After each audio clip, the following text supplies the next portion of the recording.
Saya bersyukur kerana dapat bersama-sama di majlis ini.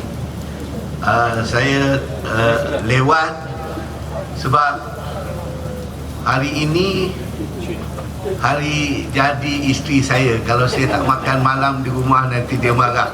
Jadi itu sebab saya datang lewat, sebab saya kenalah bersama dengan dia. Kalau tidak, besok tak boleh pula pergi kerja dan senang keluar rumah untuk datang bagi ceramah.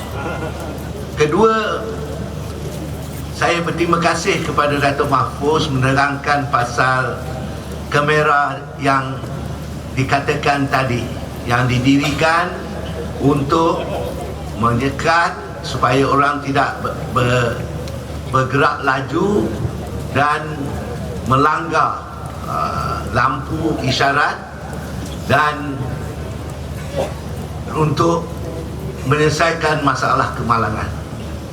Saya ingin nak menyatakan pada petang tadi, semasa majlis tindakan ekonomi negeri Selangor, mereka telah datang menerangkan tentang perkara ini kepada kerajaan negeri, dan saya telah buat keputusan.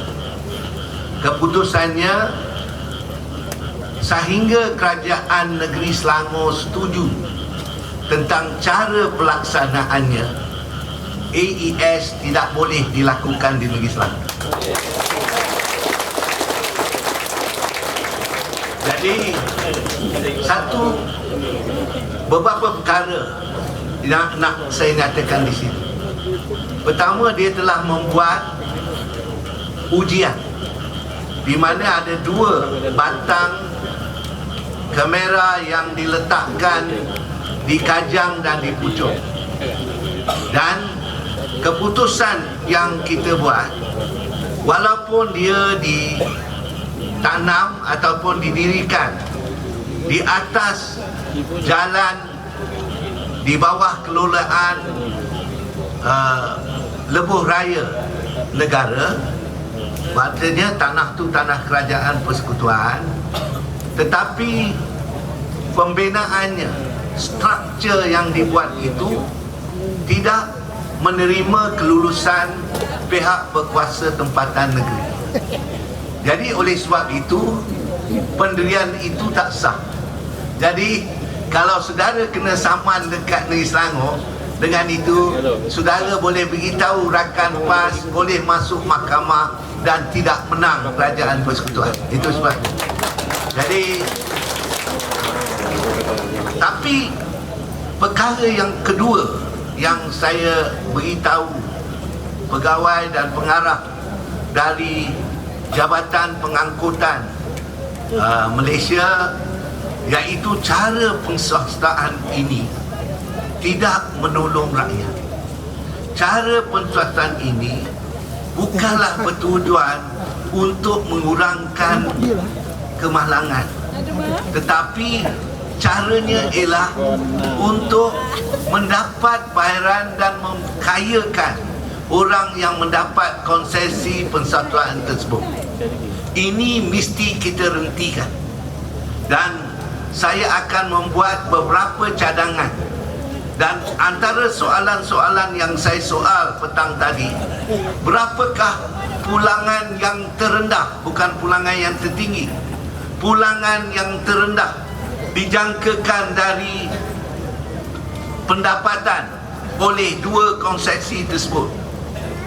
Jawapannya tidak kurang daripada 17%. Saya tanya, kenapa bagi 17%? Kerana mereka dah tentu dapat keuntungan. Kalau kita simpan duit dalam bank pun, kalau kita diberi 5 atau 4% pun kita dah senang hati. Ini kenapa kita beri sampai 17%? Dia tidak dapat menjawab.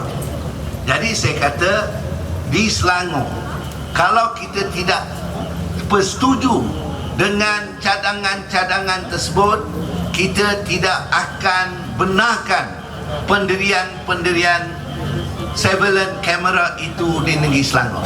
Jadi tuan-tuan dan puan, kalau Selangor boleh buat, apabila kita di Putrajaya, kita boleh buat ke seluruh Malaysia. Ini contoh. Contoh bagaimana kita bukan cakap saja, kita buat keputusan yang jika keputusan itu tidak memihak kepada rakyat, kita tidak akan teruskan usaha untuk mencekik rakyat kita sini. Jadi kira-kira saya patutlah orang berebut nak dapat pensasturan ini. Dia dibagi konsesi lebih daripada 5 tahun. Pendapatan tiap-tiap tahun ialah lebih daripada 300 juta ringgit. Dan dalam 2 tahun saja, mengikut kiraan saya, dia sudah dapat modal. Dan 3 tahun yang akhir itu dia untung sampai 1 bilion ringgit. Jadi saya kata ini tidak boleh. Dan saya akan tunjukkan bagaimana cara keuntungan ini jika didirikan pun akan dijaga dan tidak dibagi kepada mereka, kerana duit-duit ini mestilah dipulangkan balik kepada rakyat untuk kepentingan rakyat. Itu yang kita telah jadikan.